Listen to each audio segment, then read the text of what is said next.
Hello, everybody. Let's try that again. Hello, everybody. Um, I am in my backyard about 4 o'clock in the afternoon on a beautiful, although somewhat warm, Michigan afternoon in mid August. Um, I'm enjoying a couple of days off, but at the same time, I'm thinking of something that's been bothering me lately. And it's been bothering a lot of people. I know uh, some folks at work and I have talked about it. My friends and I, my sister and I, all various people have talked about stuff like this, and it's one of those things where you start talking about it, you bring it up, and you shake your head. You just don't know where to go or what to do with it. So you just shake your head and move on because it's one of those things that it seems like nothing can be done about it.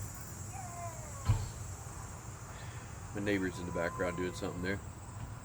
Um, what I'm talking about is the difference in pay, or the difference in the amount of money that rich people have, like really rich people, ultra wealthy people, versus you and I, the people that would normally watch videos like this.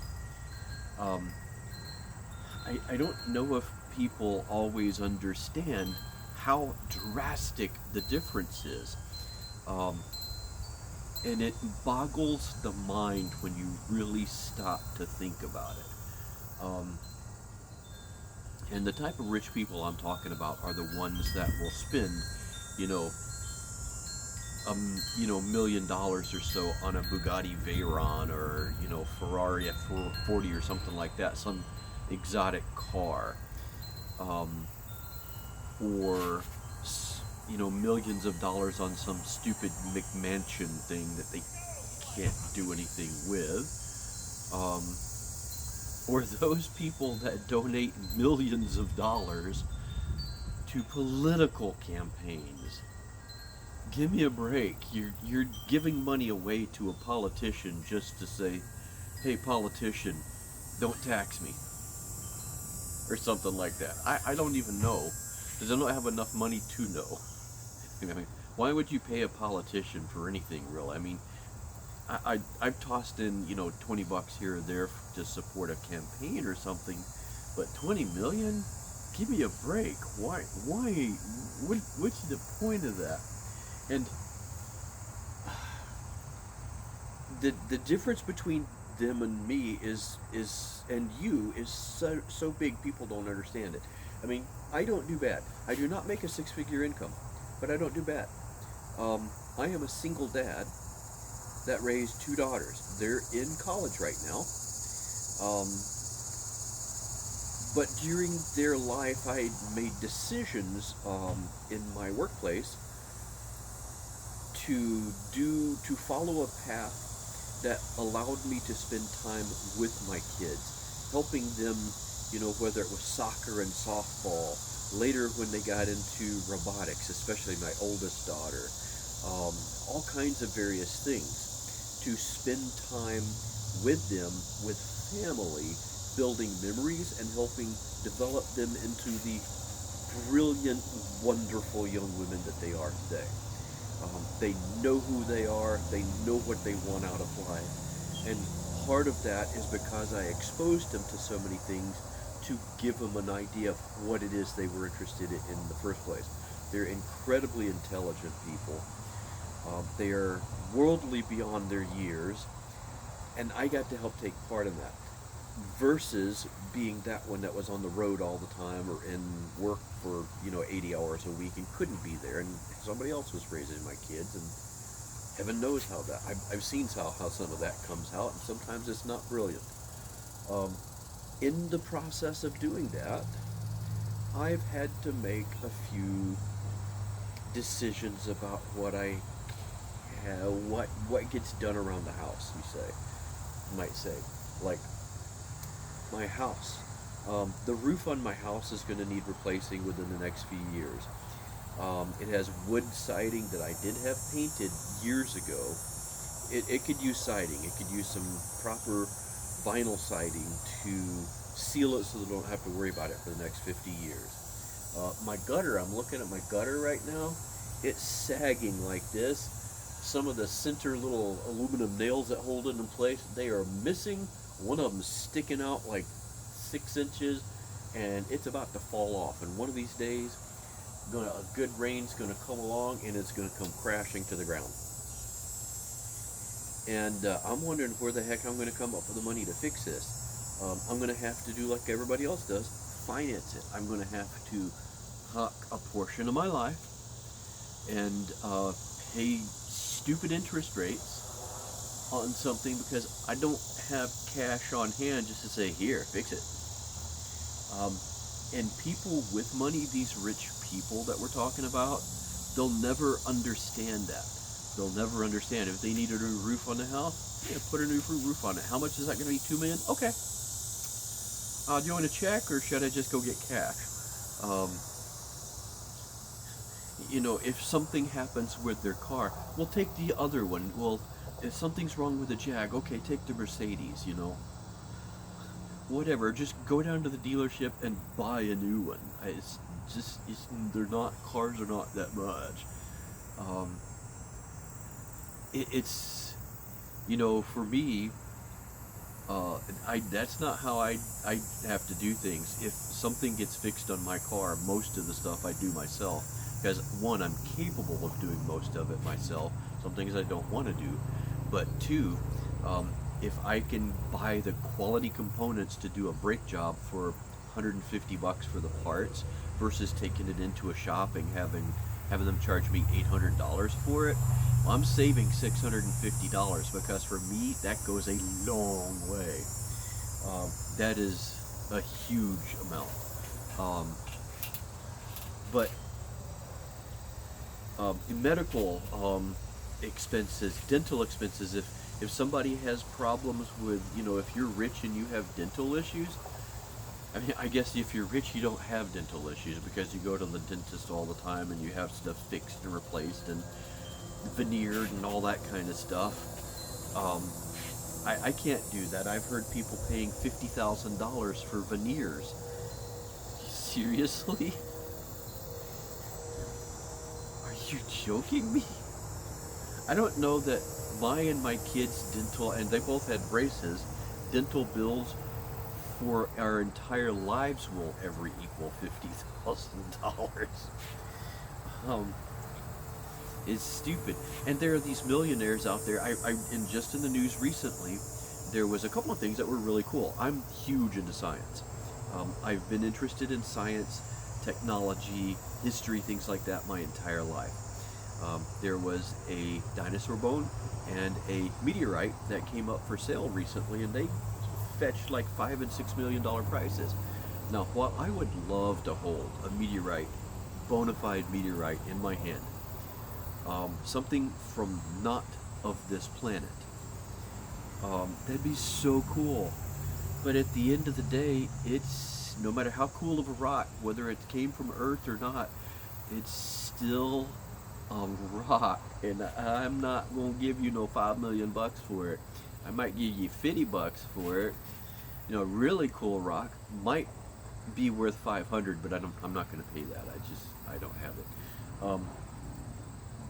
Well, I mean, I could come up with $500, no problem, but I'm not going to give you $500 for a rock. It'd have to be a special rock, chunk of gold maybe that's worth more than that.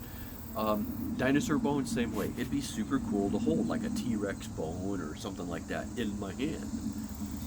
But I'm not going to give you a couple $1 million for it. If I want a bone, I'll go get me some chicken and gnaw the bone there or something. I don't want a dime. I'm not going to pay $2 million for that either.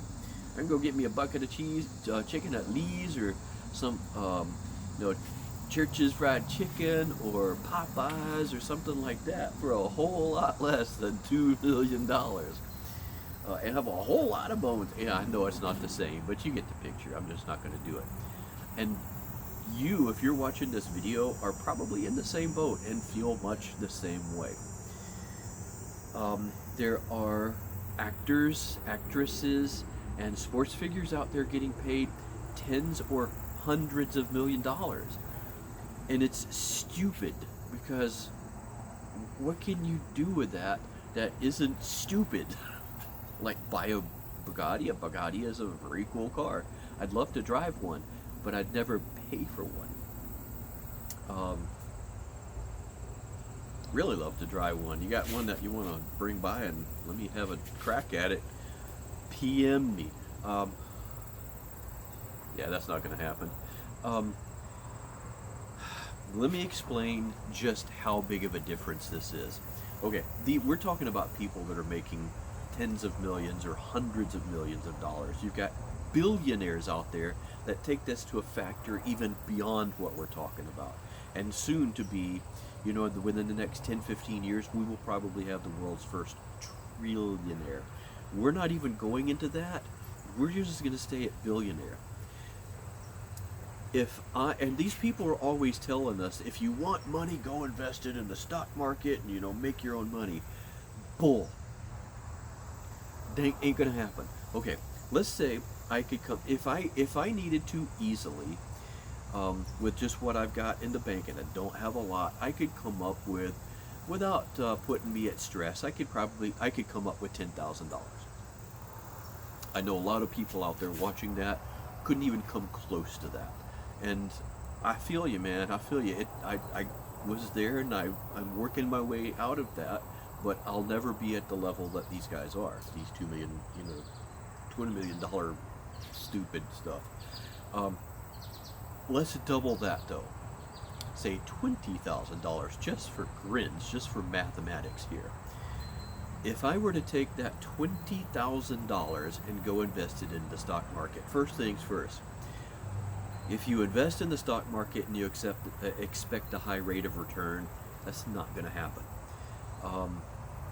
If you have large quantities of money, i.e. one of these millionaires perhaps, then you can have an investment firm that can take this money and put it into stuff that can be moved and manipulated millions of dollars at a time within microseconds, pretty much. They can respond to micro fluctuations in the market to move money in and out, and within a few minutes ride a downturn of $1 and then upswing back for $2 and something else, and take $20 million and manipulate that into $22 million just for doing something like that. These brokerages aren't going to do that for 10 or 20 grand. Just not going to happen. And the fees that you would get charged on top of that would eat up any earnings you have anyway. So it's not worth it for you. It's not worth it for them. So how do you invest? If you invest in something that's fairly safe, slow, gentle rate of returns, you could probably get something that's like a 5% rate of return. We're going to use that just because it's easy math. If you take your $20,000, invest at 5%, for annual rate of return of 5%, and we're just going to stay with annual rate of return. We're not going to talk about compounding interest monthly, quarterly, or anything like that. 5% annually, you just made $1,000. Okay, for a year's time, that's not horrible. $1,000, right? But I've tied up 20 grand for a year's time that I need for my new roof and siding, and my gutter it's about to fall down. For $1,000, that's it.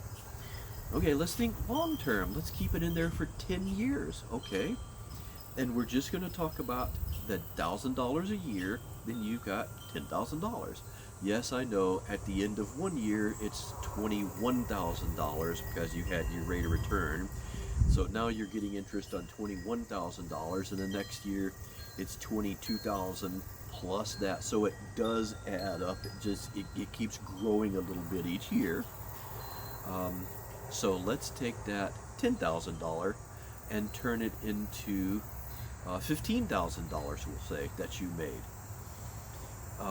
at a 5% rate of return. Now 10 years from now, what's the buying power of $1 going to be? You now have $35,000. Is it going to be worth $35,000 today? Well, at the rate of inflation alone, inflation annual rate is something like 2.73% historically, lately. So now your rate of return minus the rate of inflation is only like 2.77% or 2.27% or something like 2.25%. So your buying power on that extra $15,000 is really only about 5 or 6 grand.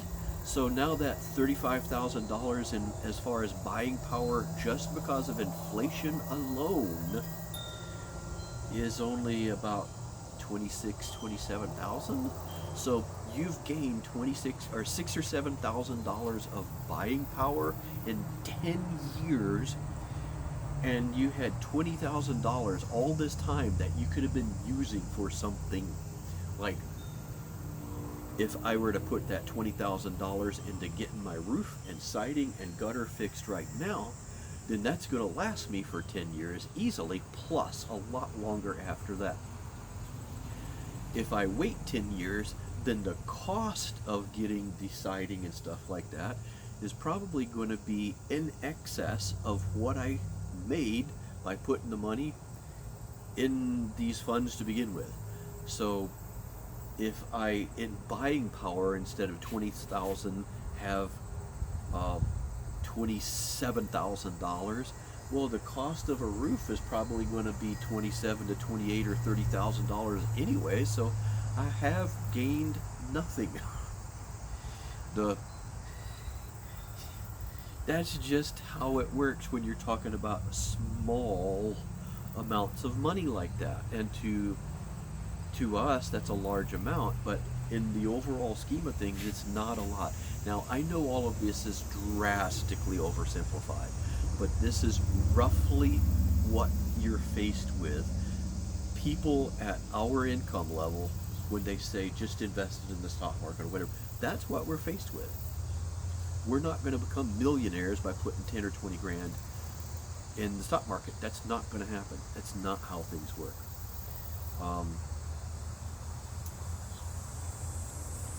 If you put it into a 401k, yes, I know you can have 401ks, 403b, stuff like that can gain a little bit more potentially with more risk. That we're not talking about that. We're talking about safe stuff, because we want to compare. Let's say somebody gave me $2 million. $2 million to these rich people is chump change. If they can't have an investment that gets them more than that, they're not interested, because it's chump change. It's nothing. Okay? If it's nothing, give it to me. I dare you. Dare you, anybody out there, give me $2 million. Because not only would it be life-changing to me, it would be life-altering in a way it's hard to even conceive of it. If I took that same $2 million and put it in the same fund, earning 5% interest annually, know how much that is? $100,000 a year. Now, I said I don't make six figures. There's my six figures right there. I could quit my job, retire while I'm actually still able to do stuff, because, at my level, I can't medically afford to do everything out there. So I just wither away. That's how we work at this income level. We just shrivel away and fall apart. But $100,000 a year, even if I quit my job and had nothing else to augment that income, I maintain my standard of living that I have now, the excess that I have would pay off my house in about, because I don't own a massive amount on my house. I got in my house at a really good point in time when the market was low. The house did not show well, and it stayed empty for a while. The colors and carpeting and everything in it was not up to today's standards. Everybody came in and goes, "God, this is ugly." I came in and goes, "Ooh, need some paint."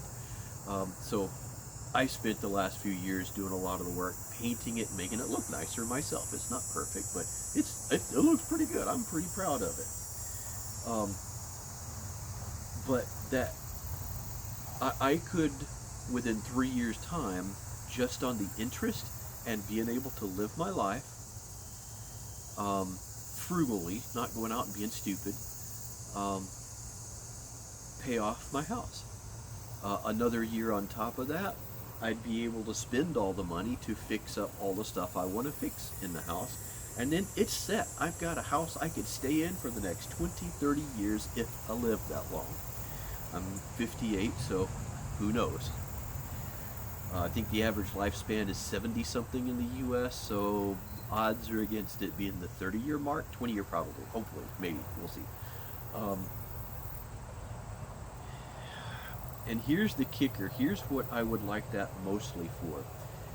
I would keep the job I have for an extra year or so if I had to help speed this along, because another thing I would like to do is pay for my kids' education.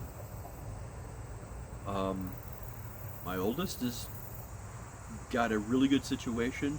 She's got a small amount of student loans and probably could pay those off by herself in the field that she's going into in a half a year's time. If she's, like if she lives at the house here, which I'd let her do, she'd pay her student loans off in, a few months, no big deal. My youngest is going out of state in Chicago, which is expensive, but she's at a school she needs to be, a school where she can develop her skills like no other place around. There's only a tiny handful of schools in the entire world that can offer her what she's got there. Yes, it's incredibly expensive, but she's going to get a huge amount out of it. I can't pay for that outright for her though. So she's got quite a large amount of student loans she'll be getting. And I hate the concept of either of my kids starting out in life in debt. This would be the point that they enjoy life and enjoy building a life, not slaving away to try to pay off the fact that they're trying to build a life. And that's the trap that you get into if you want to be educated at our income level. You're screwed because you end up having kids that have to get student loans, and then you're stuck struggling for a while probably. That's why student loans are such a huge deal in the United States. And as a rich person, they'll never understand that because they don't understand student loans. They'll never have them. I mean, you can go to any school anywhere in the world and just, here, pay for it. Tuition, dorm fees are this much, $10,000 a semester. Chump change, there you go. But my kids will start out in debt, and your kids probably will too. And $2 million, a measly, tiny little $2 million, would prevent that from ever happening and change my life forever, so that I could enjoy actually having some time to see this world, to go out and enjoy things. And because I have excess above what I need, I would be able to take that excess money and give it to other people and help out as well. I don't have massive needs or wants. I just like, for once, I'm getting old and I'm tired of fixing stuff myself, and just once I'd like to say, you know what, it's cold out, it's the middle of winter, and I don't want to lay out in the middle of my cold garage and put new brakes on my car. I'd like to pay the guy down at the shop to do it because he's got younger knees than I do. That's it. And I know a lot of you people out there have had these similar thoughts. But like I said, when you start thinking down this path, it's hard to know even where to go with it. And we mentioned the billionaires. That gets you into a whole new ball game. I mean, we're playing marbles, they're playing football. That's how different it is right now. If If you have a billionaire, and there are multi-billionaires out there, somebody that had $1 billion, if they put that $1 billion into a fund that had a 5% rate of return on $1 billion, what is that? $50 million? Is that $50 million? $50 million a year? Is that even right? I don't know. Math at those scales are, it's hard to conceive of. Um, yeah, I think that's right. 10% of a billion is 100 million, isn't it? So 5% would be 50 million? $50 million a year. $50 million a year would be enough to make sure there's not a single child in this entire country that has to pay for a school lunch ever again.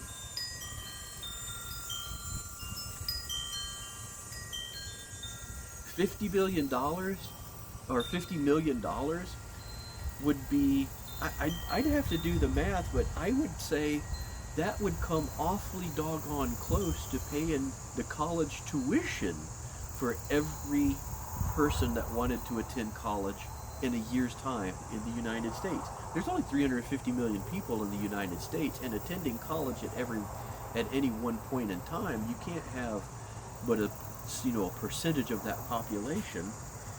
So I wonder what the population, what that percentage is, and how much of that 50 million would, how much of their tuition that $50 million would pay. I think would be surprised to find out it'd be, if not 100%, it'd probably be pretty doggone close. And there are people that have this much money right now and want more. These are the same people that are buying politicians so that they don't have to pay taxes on this insane amount of money that they'll never be able to do anything with other than hoard it away, pay $50 million for a wedding like Jeff Bezos just did recently, and I think that's just half of what he ultimately paid there. While funds like that could solve education in America, hunger in America, homelessness in America. So when you start looking at the billionaire, it's hard to even know where to start talking about stuff like this, because you shake your head and you just don't know where to go with it. And $2 million would solve, for you and me, would change our lives.